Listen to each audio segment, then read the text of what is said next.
na umaangat daw ang Pilipinas. Gumaganda po ang takbo ng ekonomiya ng bansa.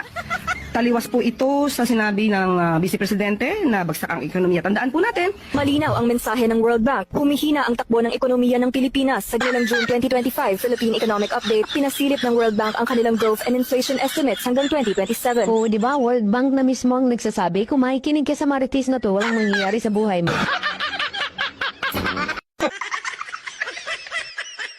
ang takbo ng ekonomiya ng bansa.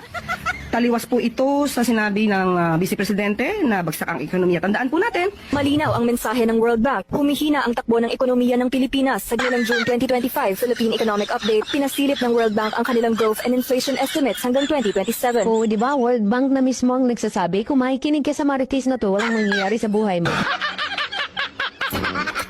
Pakinggan niyo ang marites sa palasyo na umaangat daw ang Pilipinas. gumaganda po ang takbo ng ekonomiya ng bansa.